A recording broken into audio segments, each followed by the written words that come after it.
Okay, Nathan had a good comment, I think, to offer in regard to one passage we've already read. Why don't you go ahead and explain that, Nathan?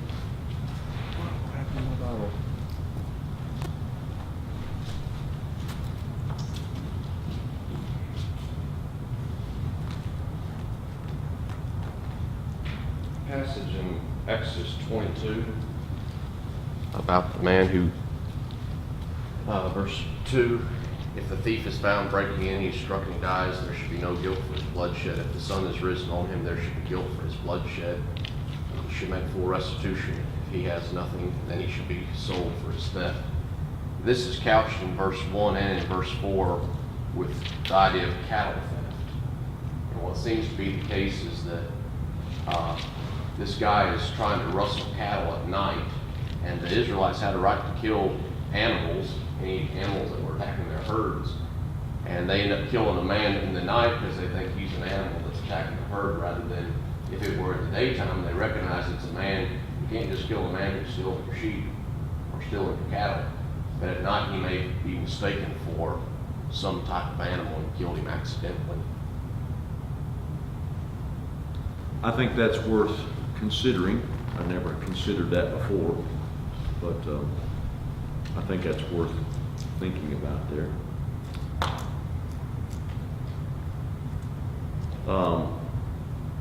Let's go on now, and let's start off and refresh our thinking now on verse 22. Go ahead, Evan, read that, verse 22. Just kind of get our mind back on it again. But I say unto you that whosoever is angry with his brother without a cause shall be in danger of the judgment, and whosoever shall say to his brother Raca shall be in danger of the council. But whosoever shall say thou fool shall be in danger of hellfire. Okay, now, does anybody know what the Greek word for Raca is? Okay, write this down. The Greek word for Raca is Raca. This is a transliterated word. What's it mean to transliterate a word? Jacob? Just like how in Latin, hippopotamus is hippopotamus. You're just taking the Greek characters and you're just turning the Greek characters into English characters. You're not changing the spelling. It's just, and the word baptizo is the same way. It's just transliterated, and it's not being translated. If I translate the word baptizo, what's it going to be translated as? Baptized. No, that's transliterated. Immersion. Immerse. If I translate baptizo, I'm going to translate it immerse. But if I just transliterate it, I put it baptize. And that's just taking the Greek characters and turning them into English characters and just making an English word out of it. And that's what happened here, Raca. The word Raca means blockhead, empty head, or dunce. Okay? So I'm insulting a man's intelligence, his intellect. Okay? The word fool, this is interesting. It comes from the Greek word moros. Can anybody tell me the English word we get from moros? Moron. Moron. That's right. And a fool or a moron in the Bible is someone who has a shady character. Okay? And so we're insulting the man's character when we call him a fool. So when we insult someone's character, we are criticizing, we're ruining their reputation. Ruining their reputation. And so Jesus is saying that if you hate somebody so much that you would insult their intelligence or you would ruin their reputation, then you have the heart of a murderer and you're deserving of divine judgment for that. Now, Jesus says if you say, thou fool, you shall be in danger of hell fire. Sometimes people think, well, it's the word fool. I can call people all kind of names as long as I don't use that word. I can call them idiots or stupid or something like that as long as I don't use the word fool. And if we think like that, we need to rethink how we're thinking, because Jesus isn't just condemning that one thing. He's condemning hate. Hate that is that would be ending up in murder if it were allowed to. Now in Matthew chapter 23, verse 17, this is Jesus himself speaking. Okay? So Cody, read that for me. Matthew 23:17. You fools and blind, for whether is greater, the gold or the temple that sanctifieth the gold? This used to bother me a lot, especially as a young person growing up, because I know what Jesus said in Matthew chapter 5. If you call someone a fool, you're in danger of hellfire. And then I would read where Jesus called people fools. And I knew Jesus didn't sin, but I couldn't understand why he would be doing this. But Jesus wasn't saying this in hate. He never hated anybody. But when he called these men fools, he was stating a fact. These people were fools. And they needed to know that so they could correct themselves and perhaps be saved. Now look again at verse 22. If you say, you fool, you shall be in danger of hell fire. You know, this is the first time I think that the word hell is mentioned in the New Testament.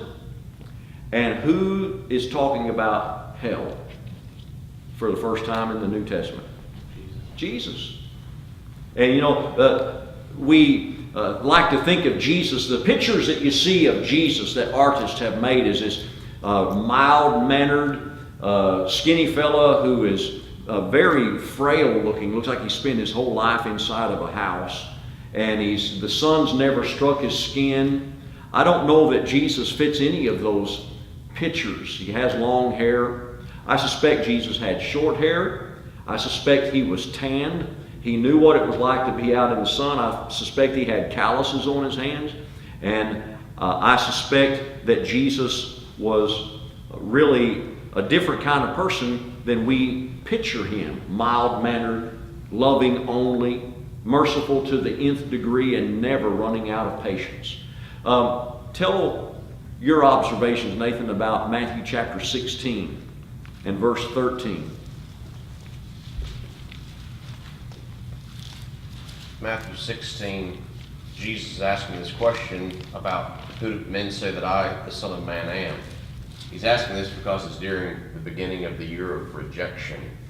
And popular opinion is not very good, so he's polling his disciples. I think we miss in verse 14 their answer because we're so eager to get down to the establishment of the church. But he says, some say he's John the Baptist, some Elijah, and others Jeremiah or one of the prophets. Those are three of the most bold, repentant-driven preachers that were ever on earth. And he's being compared to these guys. That's not exactly the mild-mannered Jesus that the world has a picture of. Yeah, when I think of Elijah and John the Baptist, I think of a fiery preacher who is, buddy, when they're done with you, you've been raked over the coals, you know. John the Baptist said, you brood of vipers, who warned you to flee from the wrath to come? And he was stern with those guys. And Jesus, people thought, he's John the Baptist, or he's Elijah, or maybe he's Jeremiah, or one of those prophets. And so probably Jesus was not quite so mild-mannered as we sometimes envision. And he's the first one to talk about hell.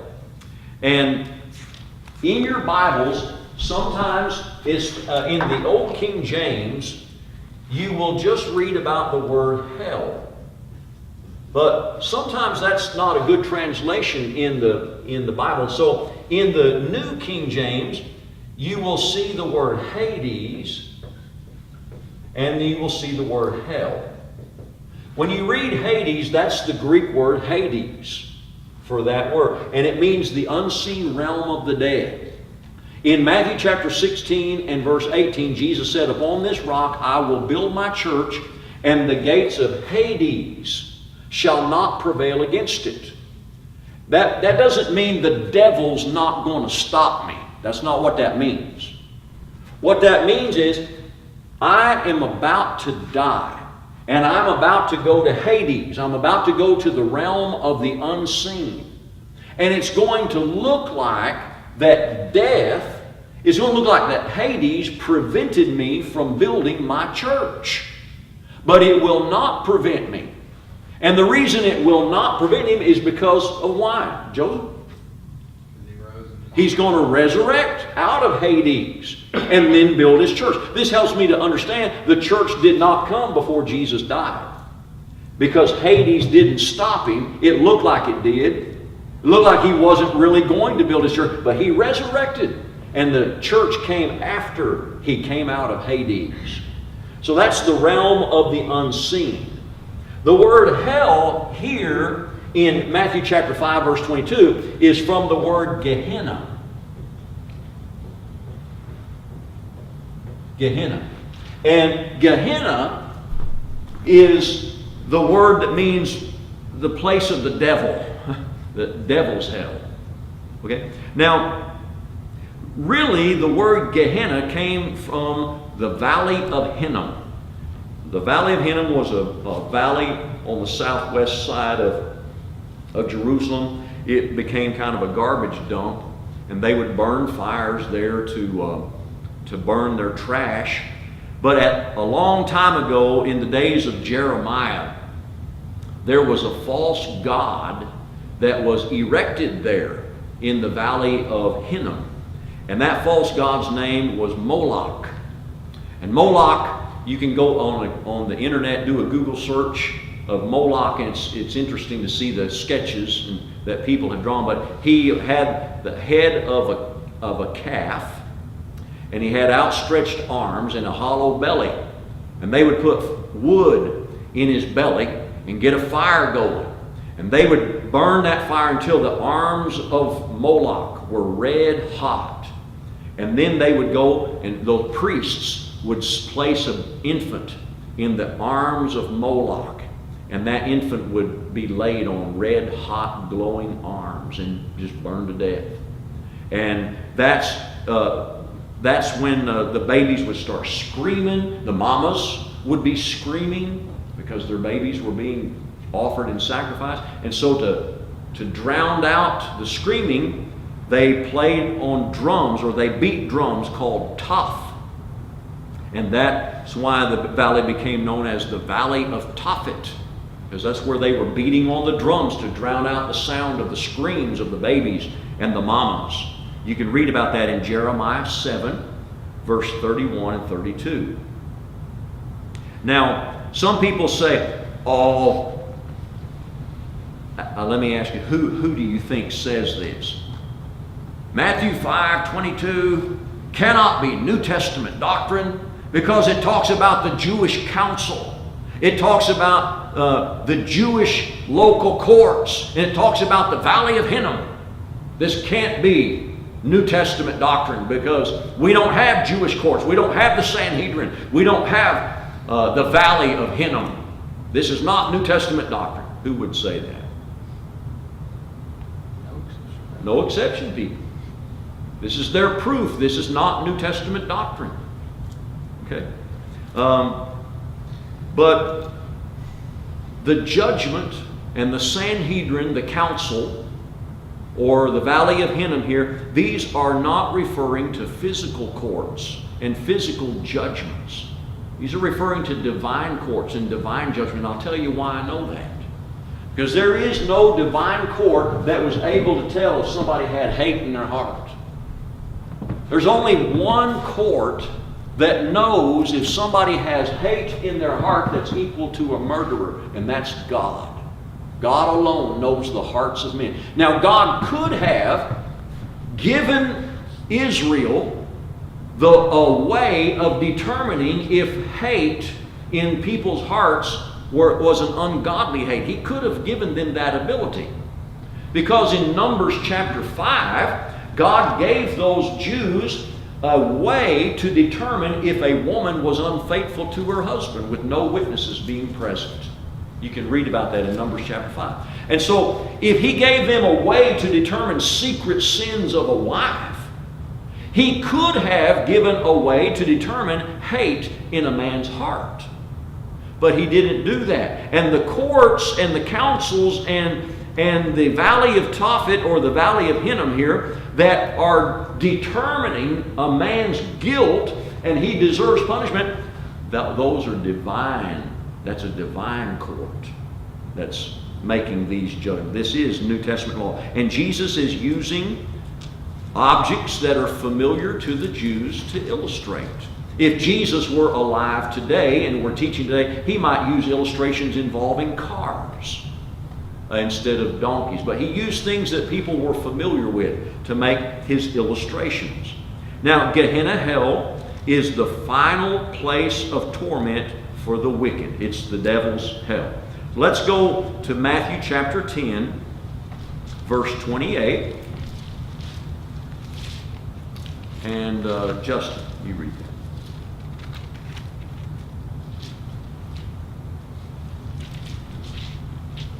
And do not fear those who kill the body, but cannot kill the soul, but rather fear him who is able to destroy both the soul and body in hell. Okay, so that word hell there is Gehenna, right there. And God is going to destroy both body and soul one day in Gehenna hell. That's the final place. And you know, this is kind of a little side note.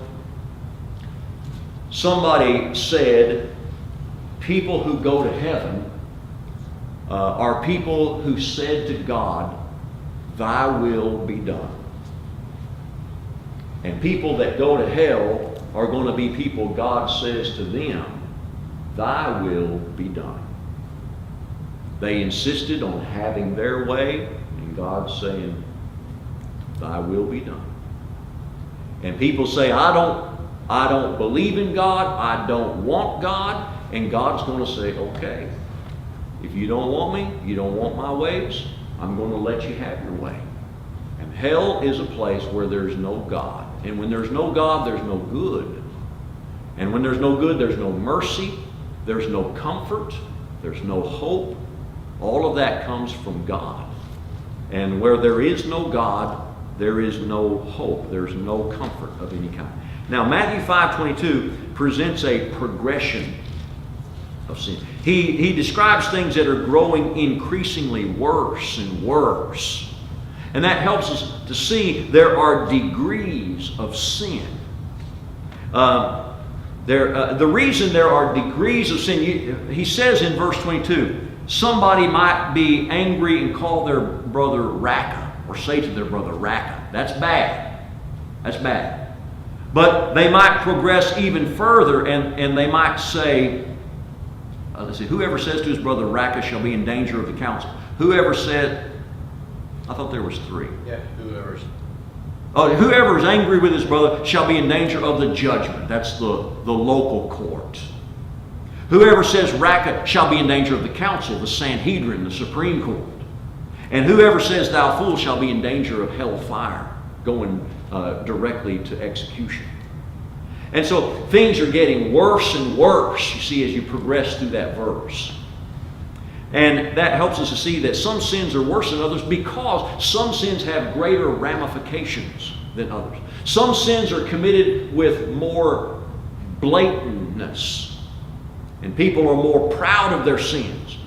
Look at John chapter 19 and verse 11. Jacob, we're back to you. John 19:11.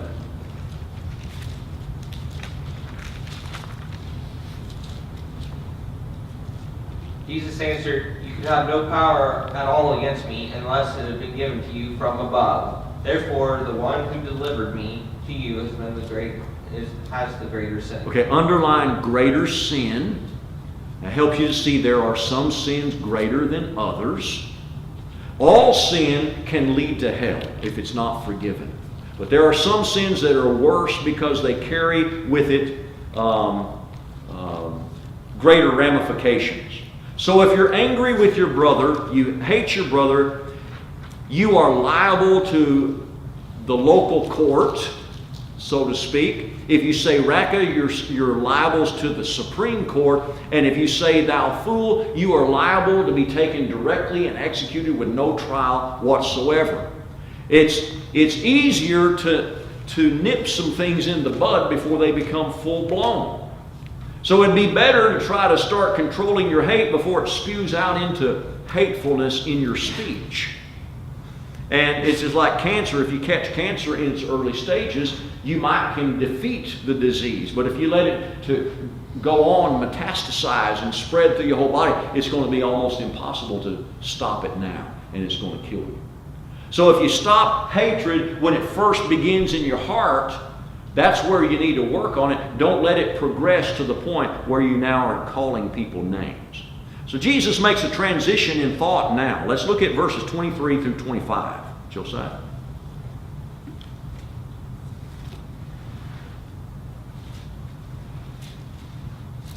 Therefore, if thou bring thy gift to the altar, and there remembers that thy brother hath aught against thee, leave there thy gift before the altar, and go thy way. First be reconciled to thy brother, and then come and offer thy gift. And 25. Agree with thine adversary quickly, whilst thou art in the way with him, lest at any time the adversary deliver thee to the judge, and the judge deliver thee to the officer, and thou be cast into prison. Okay, now look at verse 23 carefully, and you will notice we have moved from us being angry or having hate towards somebody else. And now somebody else has hate or anger toward us. And so now, what do we do when somebody is angry at us? And we find out they are angry at me. What do? Well, we're supposed to go to them, leave our gift at the altar, and go and be reconciled, and then come and offer our gifts, come and worship. Okay? So let me tell you a little secret how to get out of doing this. Okay? There is a way you don't have to do it. And here's how you do it. Think about it like this. If I leave my gift at the altar and I'm going to be reconciled to my brother and I die on the way, a bolt of lightning strikes me, a branch of a tree falls on and it kills me, and I die. Wouldn't I be forgiven anyway and go to heaven? Because I was on the way. And everybody says, yeah, I think so. And so if I would have been forgiven anyway, then I'm not going to go at all. That's how you get out of it. Because isn't that what we say about baptism? You know, a man's on the way to be baptized and he dies on his way. Wouldn't he go to heaven anyway? Everybody says, oh yeah. Well, if he's going to go to heaven anyway, then I'm just not going to be baptized at all. You see, that kind of reasoning is what people use to get out of baptism, but they wouldn't let you use that to be reconciled with your brother. You see? So we got to be careful how we make these arguments, because we're playing with our souls, you see. Now, if you bring your gift to the altar, oh, there's the altar. This got to be Old Testament doctrine. Jesus is interpreting the Old Testament. He's telling us what the Old Testament really meant, because Jesus set an altar, and we don't have an altar, do we? We got an altar. We got an altar. Nathan, read me Hebrews chapter 13, verse 10.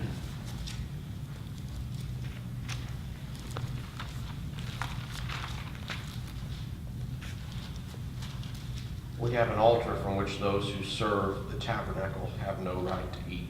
Oh, we've got an altar, don't we? So, yeah, you know, what this is teaching is you go to worship and you realize that your brother has something against you. Don't go to worship without first going and rectifying things with your brother. And so just because Jesus is using an altar here, don't let it sidetrack you and make you think, oh, this is Old Testament doctrine.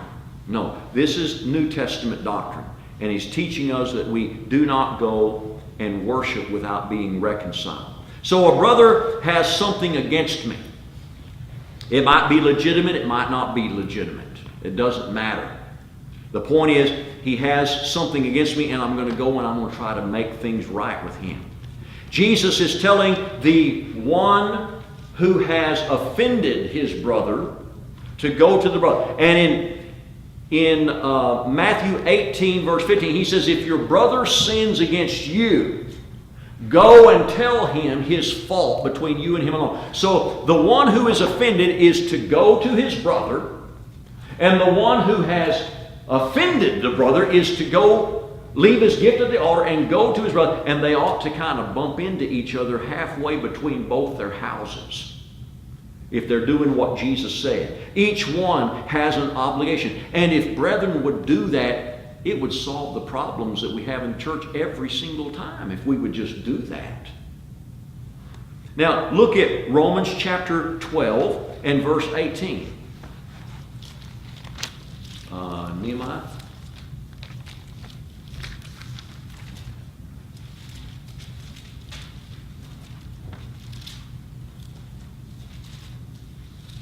If it is possible, as much as depends on you, live peaceably with all men.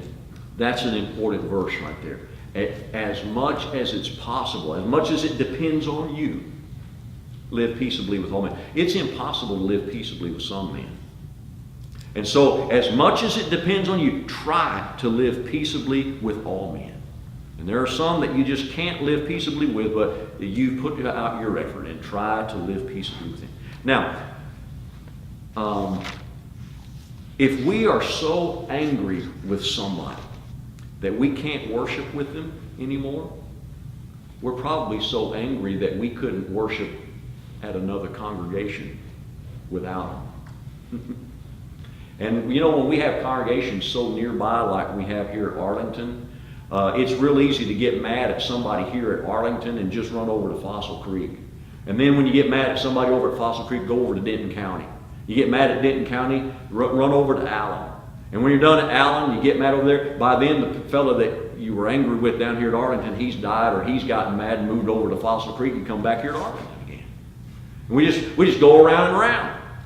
And that's the danger. You see, if we're so angry we cannot worship in their presence, we're probably so angry we cannot worship in their absence either. Now, this is jumping the gun a little bit. But what about the guilty fornicator? He has committed fornication. He's got him another woman. The wife divorces the guilty fornicator. Okay? And now he has this new wife. He has kids with her. And he comes back to church 15, 20 years later. He's got his new wife and he's got all these little kids with him now that he's had with his second wife. And he's asking the church to let him come into the church, let him get back right, let him worship here. And nobody seems to be saying, you know what? You need to go to your first wife and be reconciled with her and make amends before you can come and offer your gift, before you can come worship. But you know, that never happens.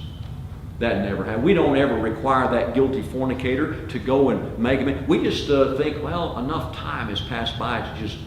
It's okay. Let's just go ahead and take them on into the church. Let them worship.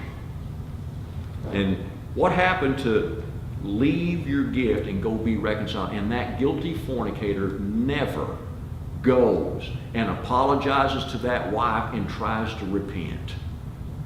He just keeps his wife, his new woman, and feels justified after time has passed.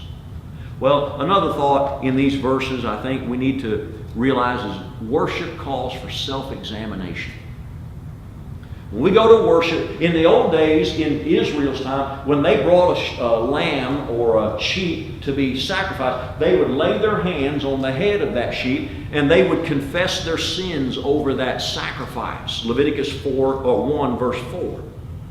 And in worshiping, they were recalling, they were examining themselves and recalling the sins that they had committed, and they were seeking forgiveness.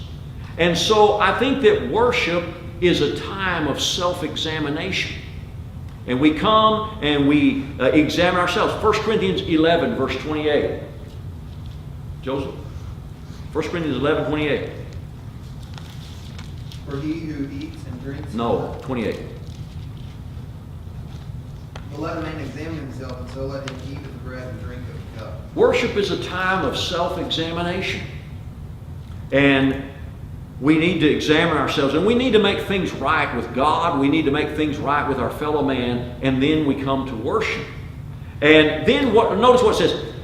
Then come offer your gift. Leave your gift at the altar. First go and be reconciled with your brother, and then come and offer your gift. I want you to notice that just having peace with your friends and neighbors is not enough to go to heaven.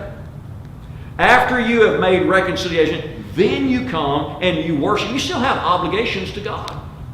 You've got to come and worship God. So just having a good moral life will not substitute for going to church for worship.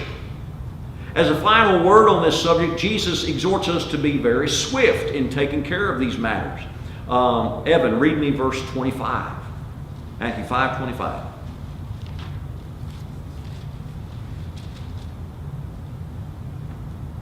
Agree with thine adversary quickly whilst thou art in the way with him, lest at any time the adversary delivered thee to the judge delivered thee to the officer, and thou be cast into prison. Now, in verse 23 it says, if you bring your gift to the altar and remember that your brother has something. The brother is a person we used to get along with, but we're not getting along now. Here in verse 25, we have an adversary. An adversary is somebody you never got along with. And the Bible is telling us to agree quickly with our adversary while we're on the way with him. And if we don't settle things out of court, then we're going to find ourselves in court, in God's court, and we're going to find we're not prepared for that judgment day. Agree with your adversary quickly, but the guilty fornicator doesn't remember that. The guilty fornicator doesn't agree with his wife quickly. He waits for 10, 15, 20 years. And then he comes back to the church and he wants the church to take him back as is. As is. And why blame the church when the church says, you're not welcome here in your second marriage. You're not welcome.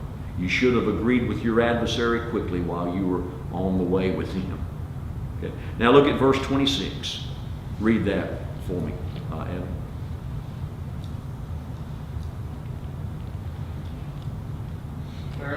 Verily I say unto thee, thou shalt by no means come out thence till thou hast paid the uttermost farthing. Okay.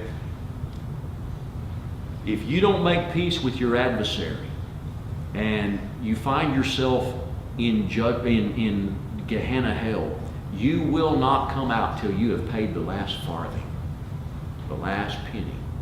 Now this is where the Catholic Church gets the idea of purgatory. Purgatory is a place halfway between heaven and hell. It's for people that weren't good enough to go to heaven but weren't bad enough to go to hell. So they go to purgatory. And in purgatory, they suffer. And they suffer hard and they suffer long. And if they suffer hard enough and long enough, they can eventually atone for their mistakes and then go on into heaven. And if they have friends and family on earth, you can pay money to the church. And paying money to the church will speed up the process, and you can go out of purgatory into heaven faster if your family will just pay enough money. That's purgatory. What's the matter with purgatory? The matter with purgatory is it's saying that if you can pay for your sins, then you will be released from torments. And notice what it said there. Assuredly, you will by no means get out thence until you have paid the last penny. Problem is, you can't pay the last penny. That's why you can't get out. You cannot. It might be true. If you could pay for your own sins in hell, you could eventually get out and go to heaven. But you can't pay for your sins in hell. So you're going to be there forever. That's what that passage is teaching. If it were possible for purgatory to be true, and you could go to purgatory and you could suffer long enough and pay for your own sins, then why did Jesus die on the cross? He went to a lot of trouble for no reason. You cannot pay for your sins. It requires the blood of Christ. And so it was, on this day, Jesus taught people on the mountain a New Testament concept that hatred is equivalent to murder, and they're going to answer for having hatred in their hearts as if they were a murderer. In conclusion, I want to read this parallel passage here in Luke 12. And Cody, read Luke 12, verses 58 and 59.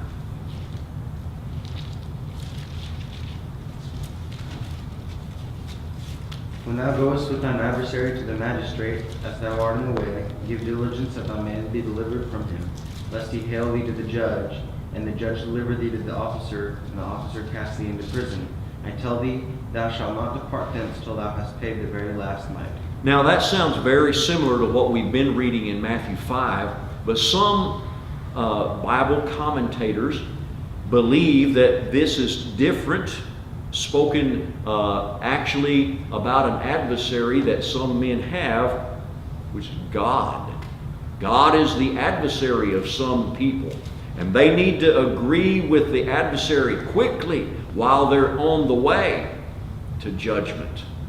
Because if they don't make peace with God and they wait until judgment day, they'll find out that they will have to pay the very last mite. They'll go to hell and they will never get out. And so if God is an adversary to any of us, we need to make peace with God during this life before we end up in judgment facing Him as an adversary. And while that may or may not be the context of Luke 12, that's what some at least think, and I thought it was worthy of consideration. So that's my presentation on this section here on murder.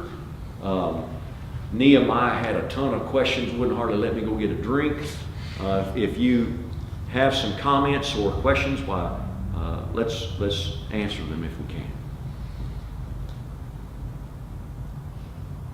Or go ahead, Nehemiah. A while back, I was looking on the Hebrew word for the sixth commandment for kill or murder, and in Strong's sometimes I thought they translated it kill. Is that true?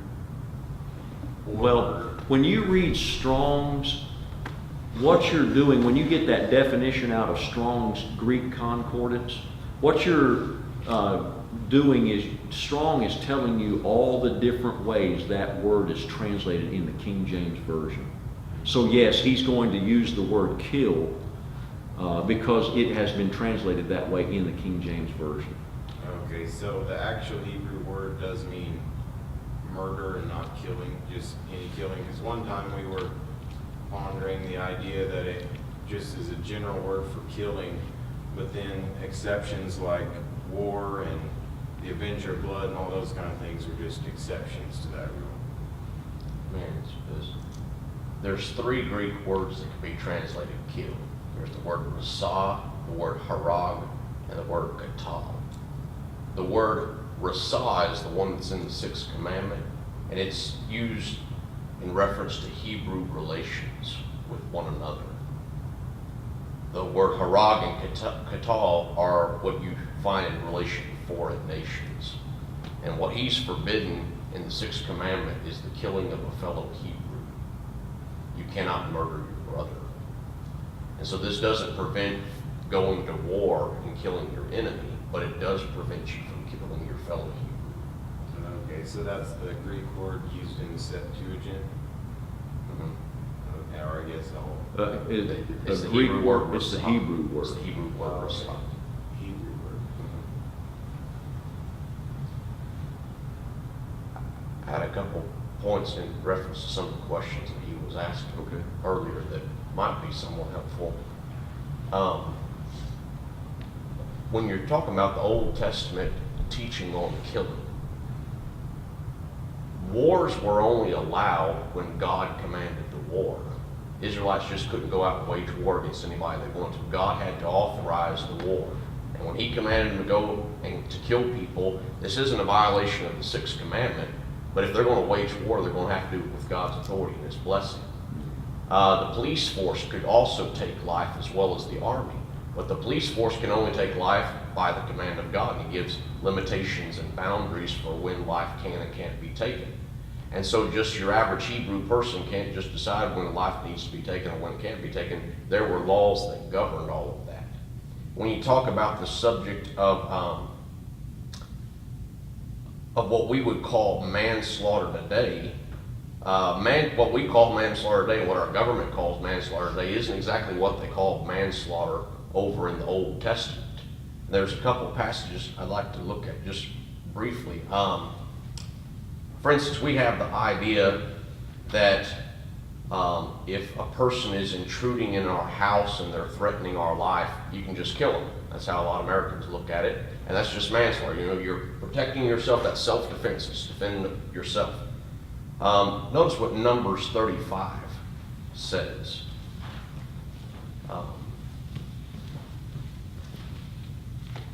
Jacob, read for us Numbers 35, verses 16 to 21.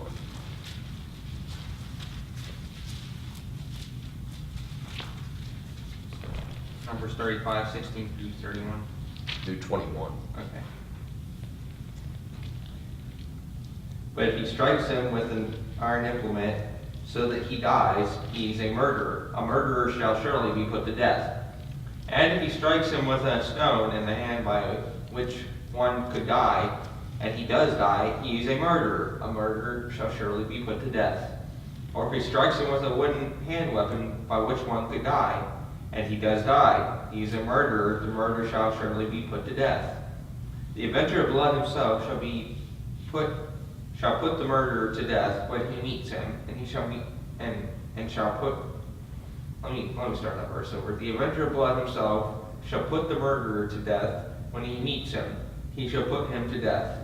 If he pushes him out of the hatred, or while lying in wait, hurls something at him so that he dies, or in enmity strikes him with his hand so that he dies, the one who struck him shall surely be put to death.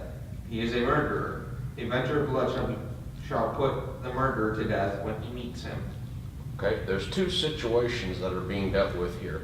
One, two men start grappling with each other. This is a self-defense situation. Now, in a self-defense situation, if you pick up a metal object or a stone object or a wooden object and you beat the other guy down with it in your self-defense and you end up killing him, you're a murderer. That's what the law was for the Hebrews.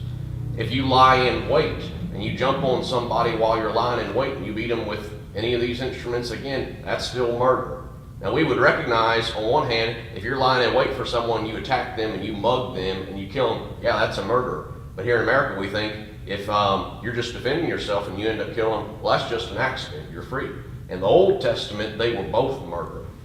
And when a person accidentally died, if you were involved in an accidental death, you better start hot-footing it for the city of refuge to keep from the avenger of blood, catching up with you and killing you. And when you get over there to the city of refuge, you're put on trial.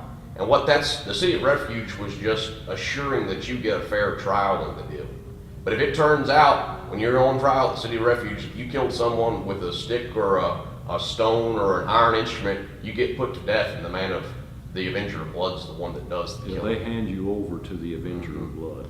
And so there were some accidents where a person might die that didn't fall in one of these categories, and it could be determined this was purely an accident. There was not any involvement on Nathan's part in killing Josiah. Josiah accidentally died, Nathan just happened to be there. But if Nathan is picking up instruments or weapons of any kind, that's what is a violation of the sixth commandment there. And so I think it is a fair statement to say that if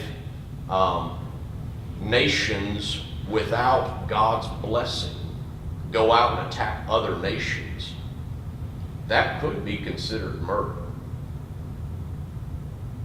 When God commanded them to go out and to kill other nations, that's not murder, that's judgment. that's being dished out. And there's rules that govern what constituted a war that God commanded and one he didn't command, and what was murder and what was not murder.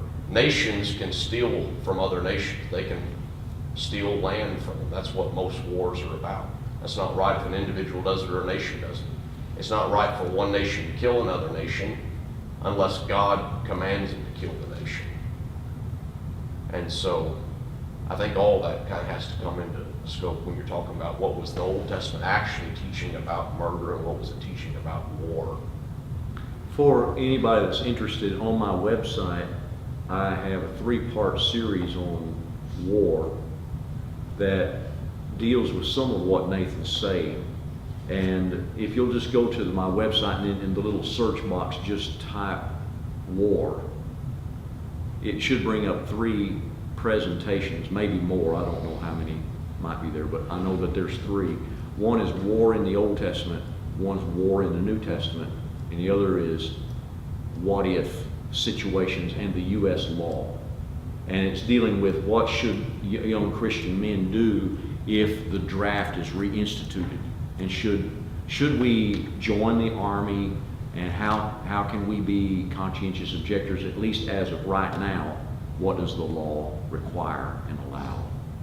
Hopefully we won't have to see these cases of drafting happen again. But you know what, we do have a major problem in our brotherhood, and we're kind of actually getting into the latter part of this Sermon of the Mount, you know, an eye for an eye, a tooth for a tooth. We've got a lot of Christians that are carrying concealed weapons, getting concealed weapons permits. And it's going to be real hard for people who have a concealed weapon permit to convince the draft board that they're a conscientious objector when the war comes along. How in the world can you do that? So, I had a buddy the other day that after this shooting in Orlando took place, he posted on Facebook, he's a member of the church and considered a leader in the church, who said, to all my straight, gay, lesbian, transgender, bisexual friends, I'm here to teach you how to defend yourself and to kill people if necessary. It was something that effective, to kill people if necessary in defending yourself. I'll teach you how to shoot a gun, and I'll teach you how some jiu-jitsu to defend yourself.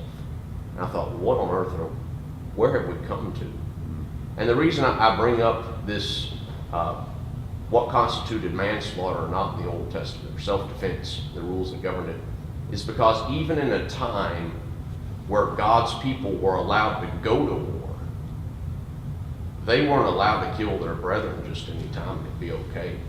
And now we live in a day, in a new era, where we're not allowed to go to war at all, the New Testament's teaching. And so why would we ever think we can kill somebody when they come through our front door? It don't work that way. You have to have authorization in the Old and the New to take somebody's life. And you don't have it under any circumstances can a Christian take another person's life in the New Testament. They had it for some exceptions in the Old. We have nothing in the New. and we'll talk about that some more when we get to the last part of chapter 5. So,